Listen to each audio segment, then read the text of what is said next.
Hey friends, Dave Paulides, CanAm Missing Project, copyrighted edition for our video channel.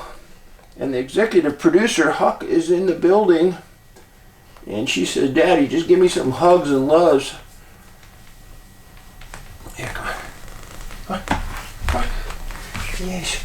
Scratch my tummy, Dad. Scratch my tummy.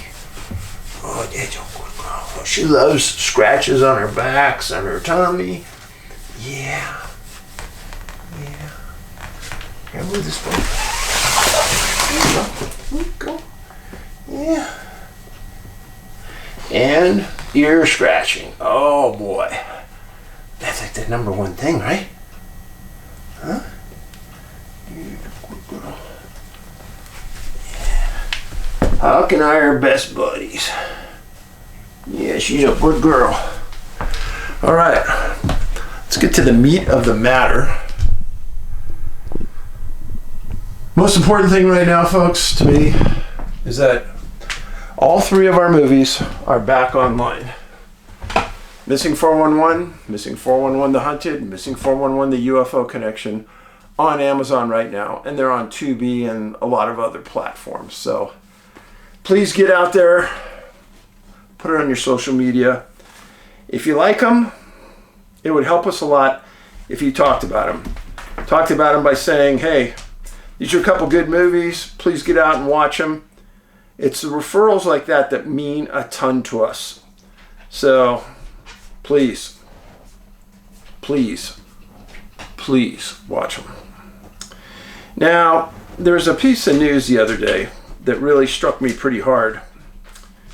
I'm going to read you a short article that directly affects things I talk about all the time.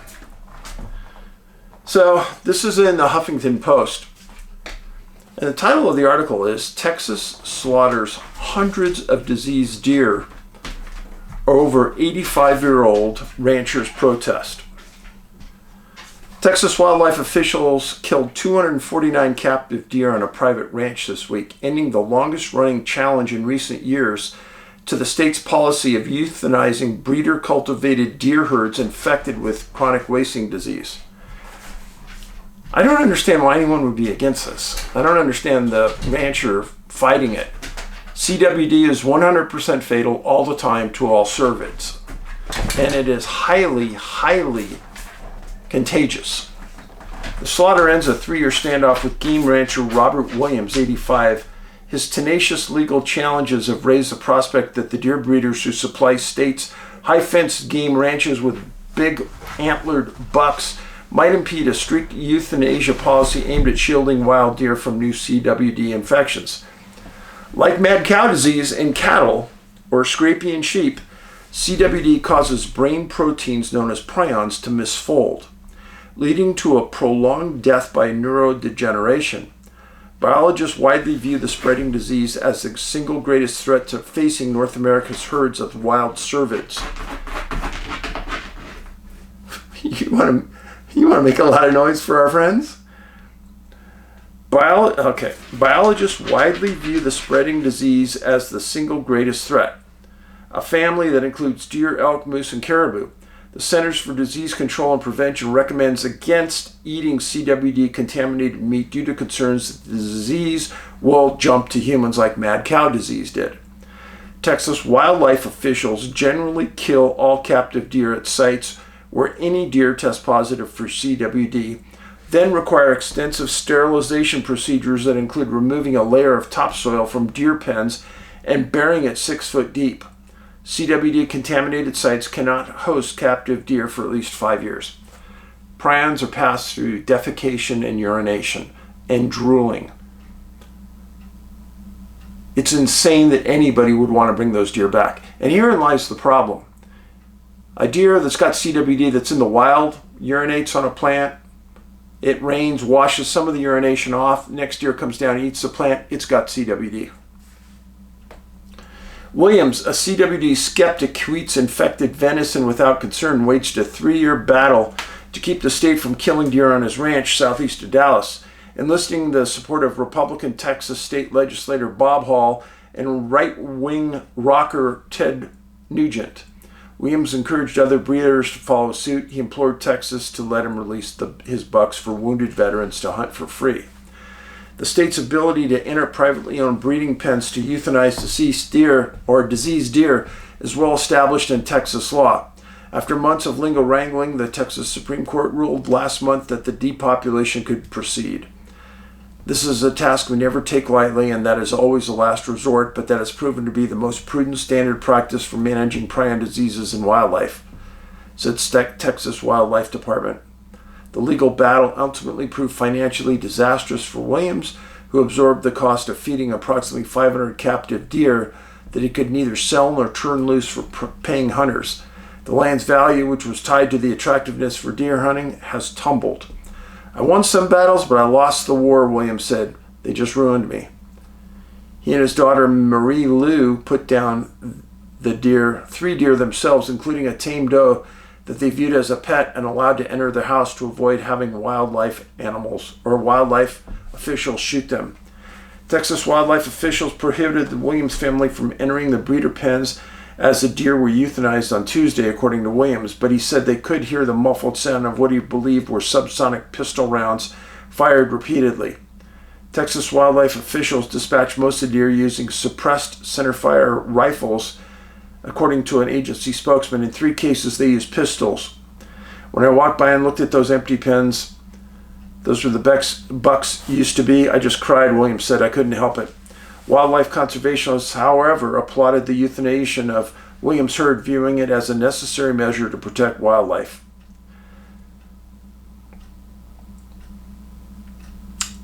And it's a lengthy article. What I need to say about this: do some research about prions. The scariest thing to me is that prions are in some vaccinations for COVID. Look it up. Do the research. Prions in you, 100% deadly. I don't know anything about the prions in the COVID shot. I just know that they were there. In Europe, mad cow disease was a prion disease. The government said it would never cross to humans. It did, and killed tons of people. Right now, there's nothing against eating prion-infected deer, moose, elk, but you have to be a complete fool to do it. Because if you get the disease, it will be exactly like getting Alzheimer's disease. It'll be rapid. Rapid meaning once you get it. There's usually a length of time before you catch it. So,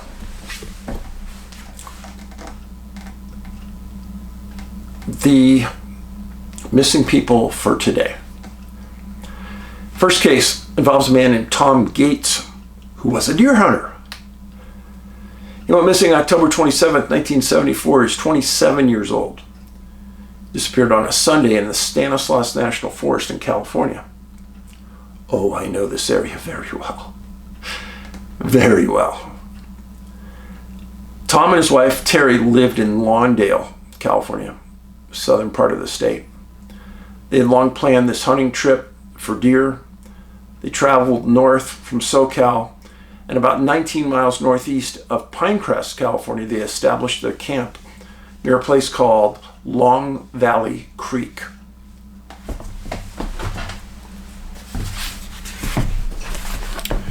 Here's Long Valley Creek. This is Kennedy Meadows Resort and Pack Station, so you can pack into Yosemite from right here.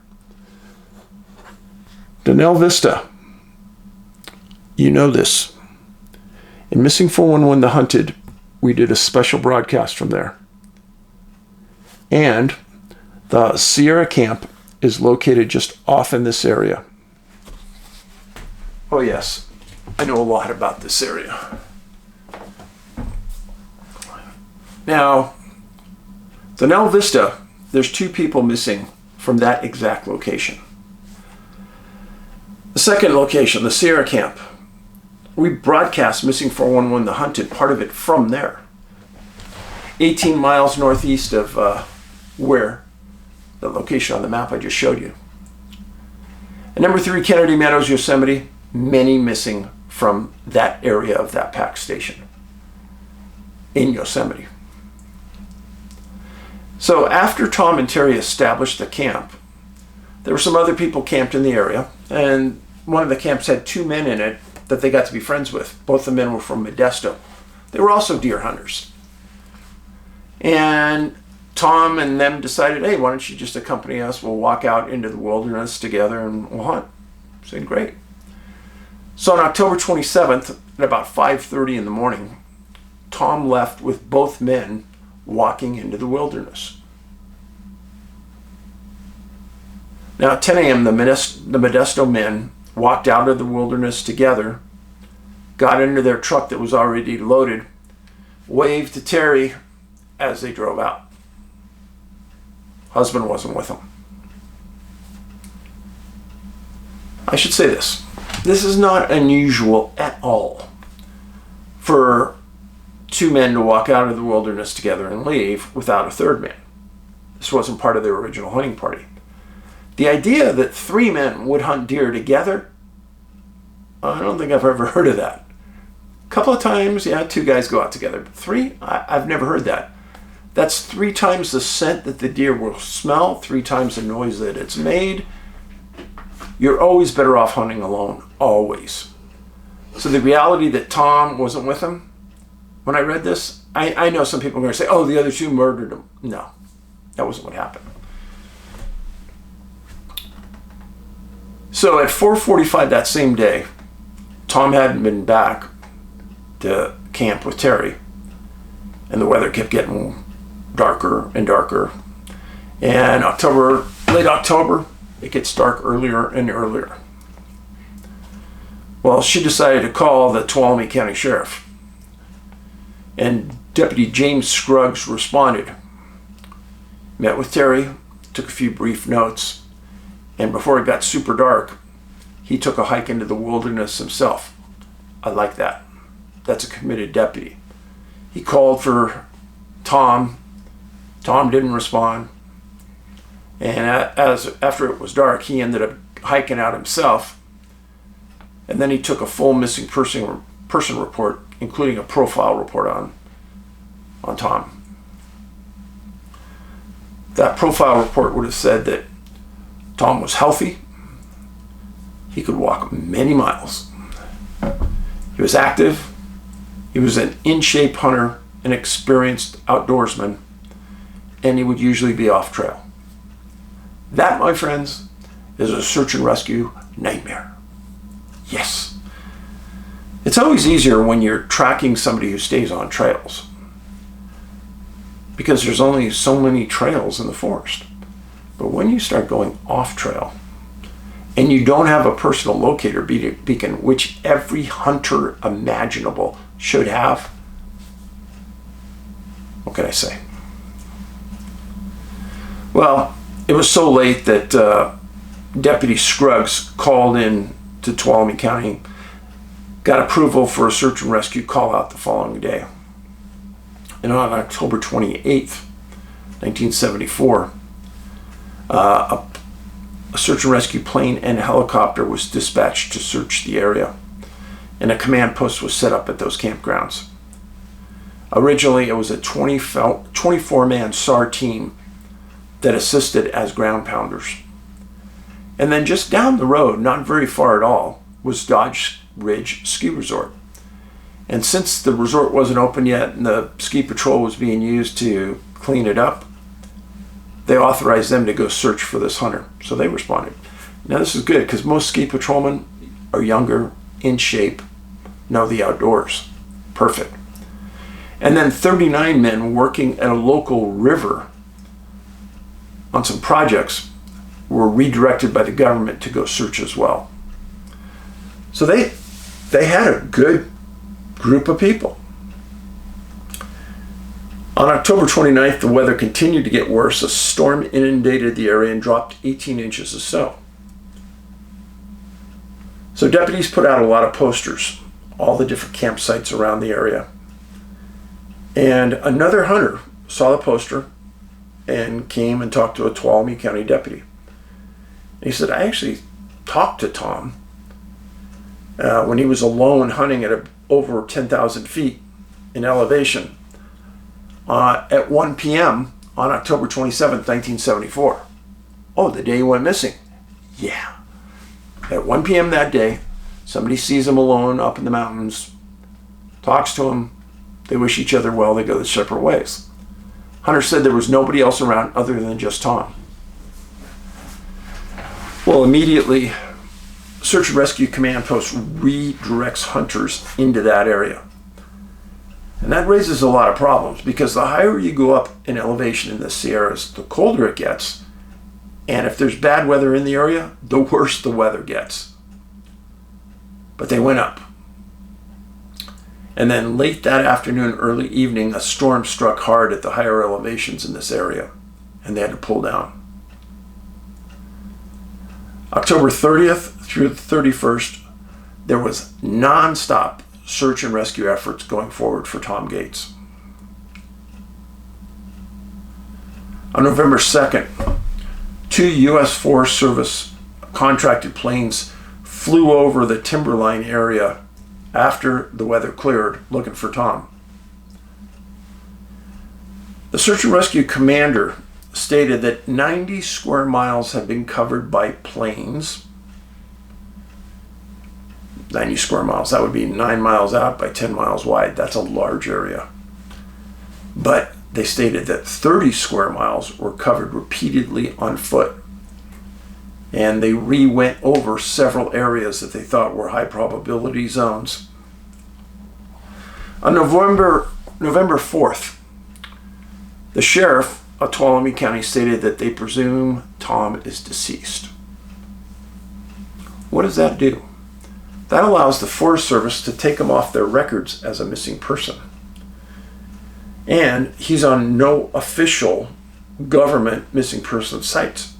Because he's presumed dead, he's not missing.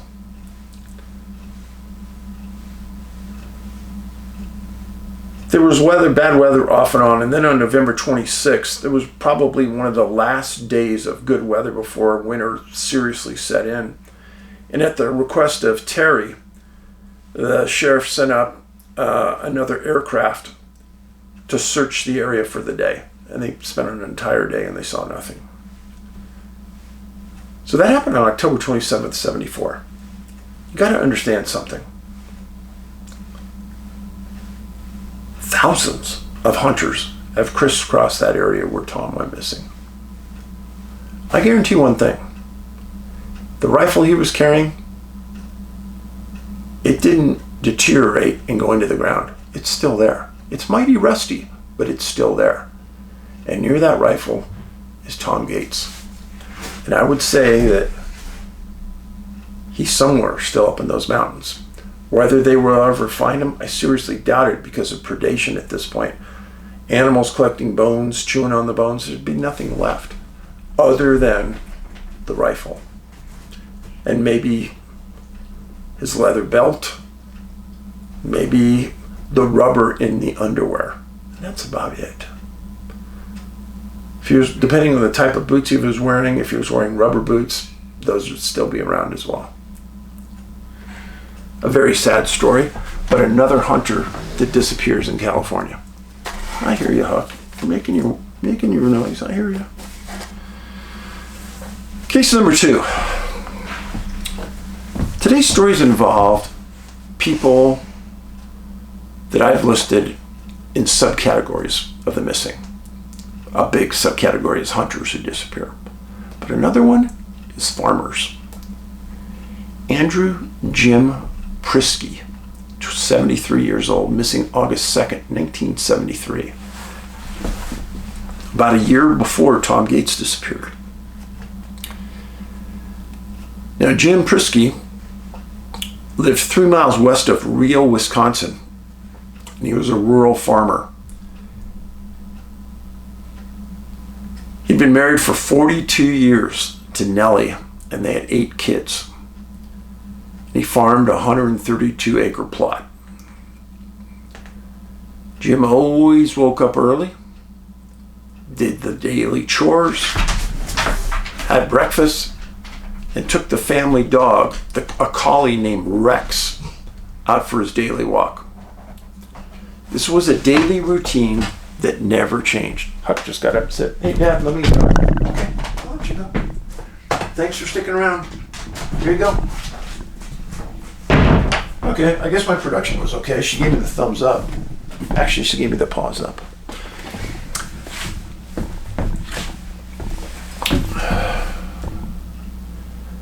So he took his dog for a walk. Does it every day, same time.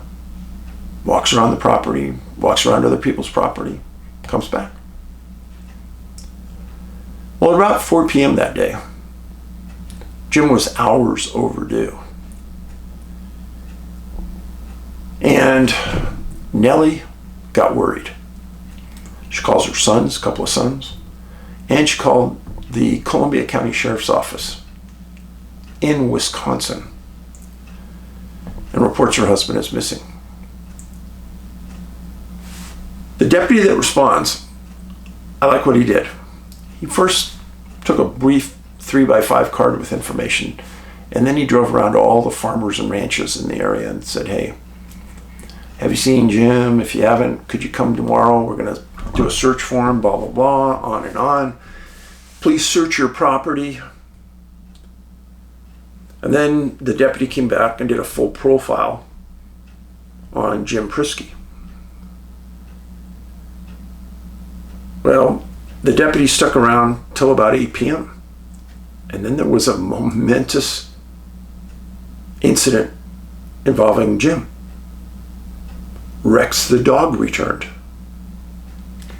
We've talked about this a lot. Now, as I'm talking to you about Rex, I know this isn't a great photo, but you can kind of get a feeling for what Jim Priskie looked like. That's him. He was in good shape, 73 years old, could walk several miles. Well, the dog comes home. What can you do with that? Well, I personally believe that dogs, on the whole, if you're going to lay down somewhere and you're hurt, dog's going to stay with you. I have reports of dogs staying with deceased people months. Yeah, I swear, it's true. The dog wouldn't leave them. Now, every dog's different, I get that, but realistically,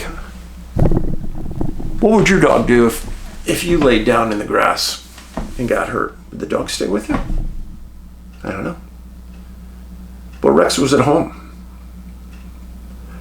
Well, the next morning, very early, 45 to 50 government vehicles drive up to the Priskie residence.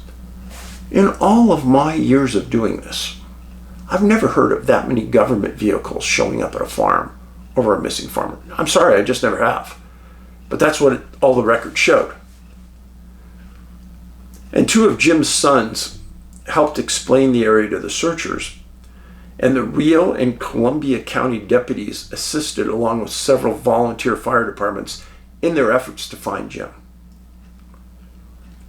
The full community was engaged. The word was out. Everybody knew it.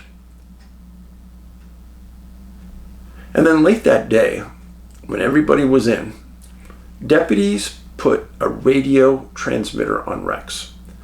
These are normally used on hunting dogs because if the dog takes off after a wolf or after a bear or after a mountain lion, you can't sometimes keep the dog in sight, but the transmission will go off and you have a little screen and you follow the screen to where the dog's at.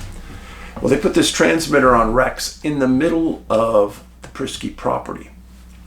And it was in the hopes that Rex would go find Jim, and they gave him Jim's scent, and they all walked away.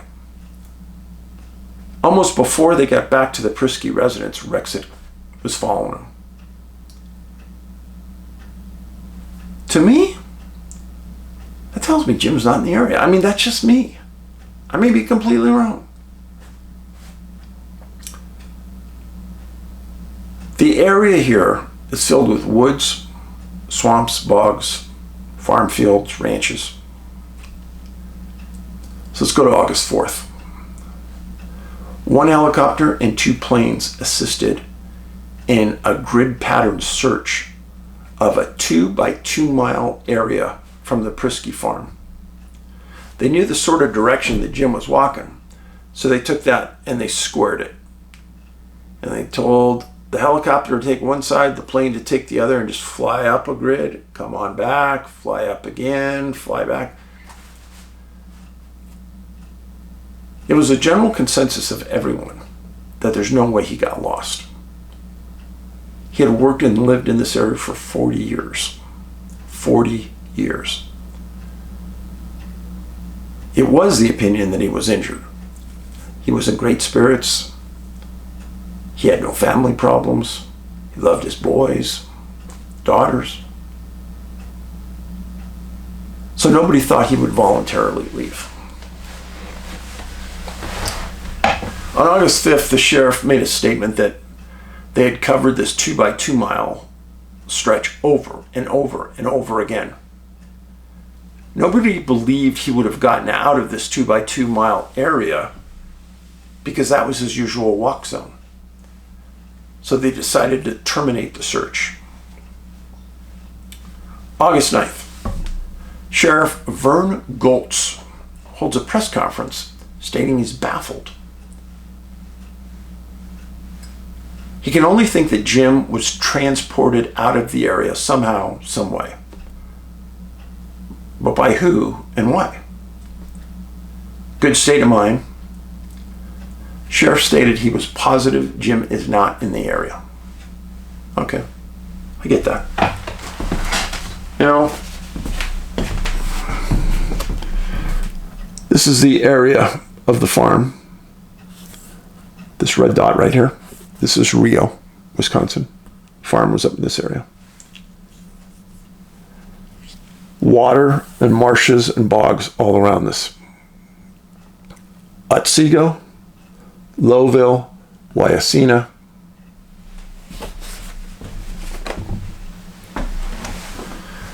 So, August 9th, they called a search. October 28th. Almost 3 months after Jim disappears, 2 guys are out pheasant hunting on the adjacent farm. 1 mile from the Prisky residence. And they stumble across a body 100 yards off the roadway. It's partially covered with water from recent rains. The sheriff responds, and he made no comment about the find.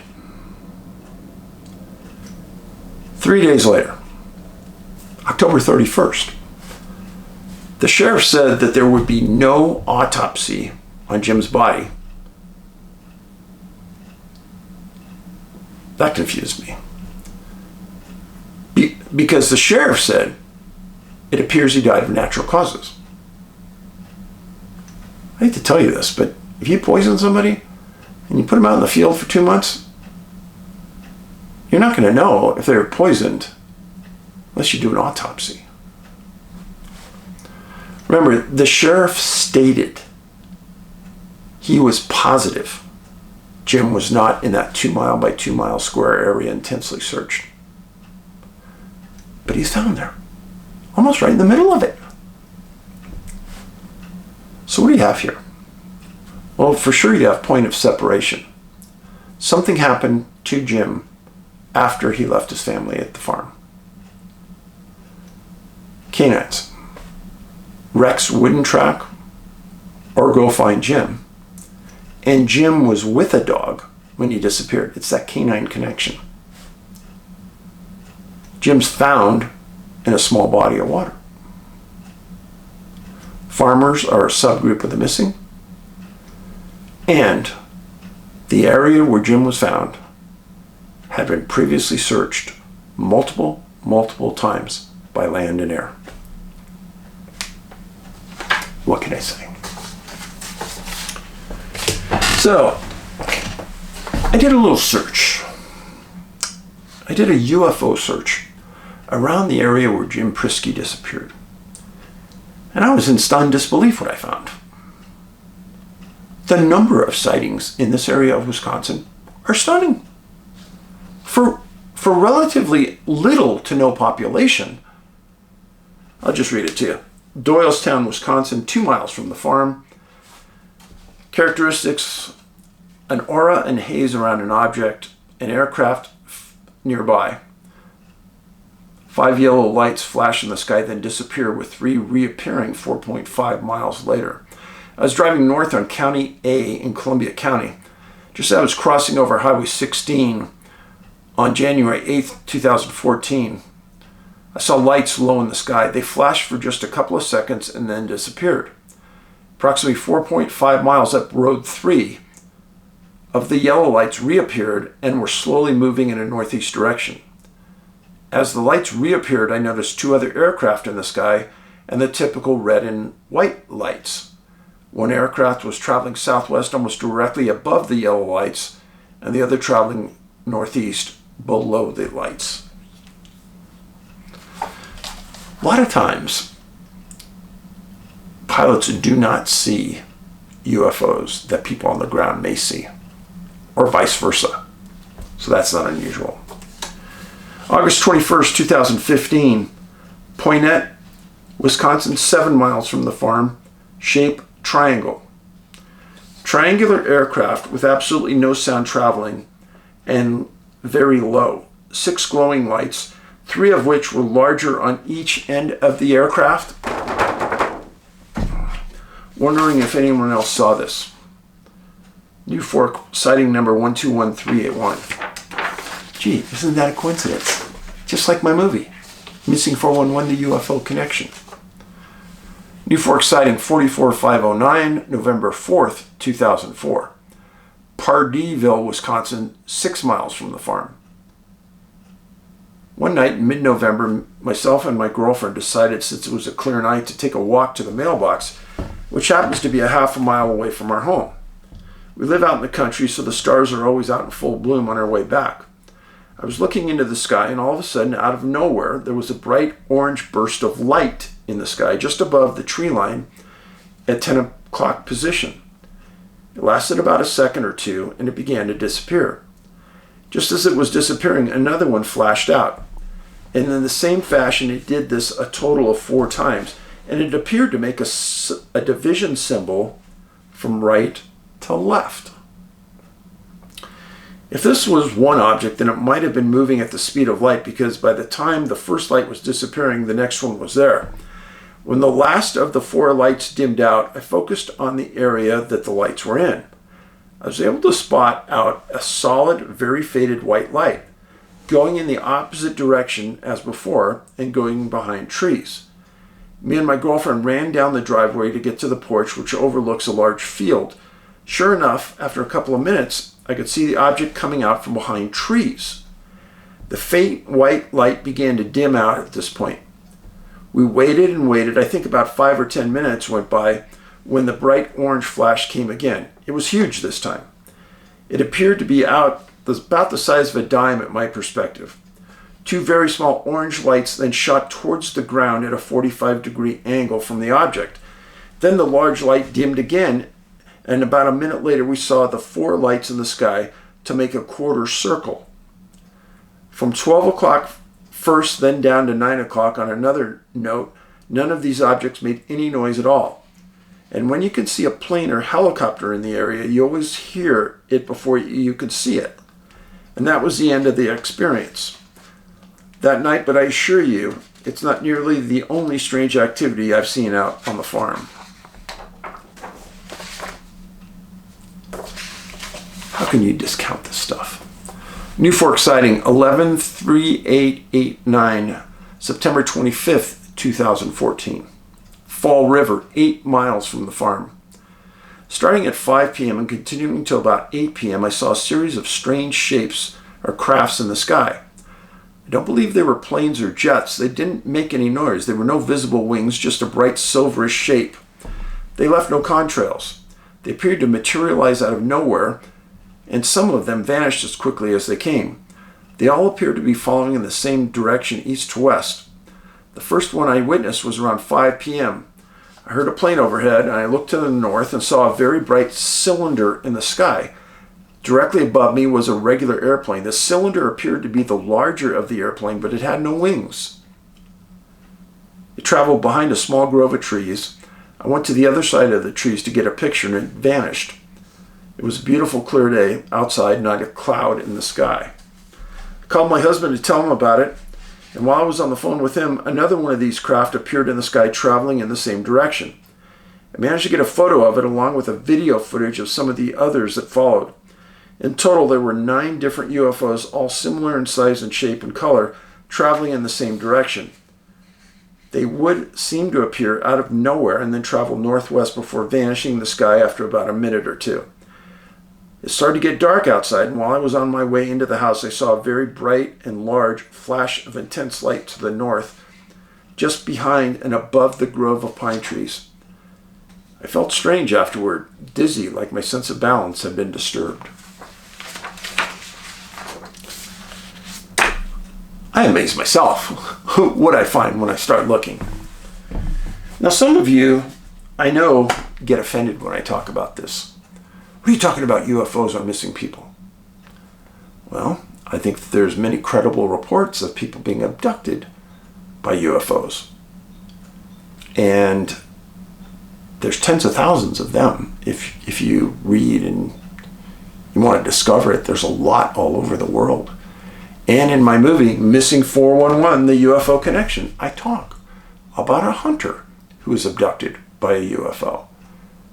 Watch my movie, Amazon, and many other sites. But thanks for being here. Please, I beg of you, please, get out of your comfort zone and read Missing 411, Washington. I've had so many great compliments about that book, so many strange stories. You got to read it. You can get it on our website, NA, like North America, nabigfootsearch.com. Go to the online store. I guarantee you'll like it. You need to read it. Paulides out.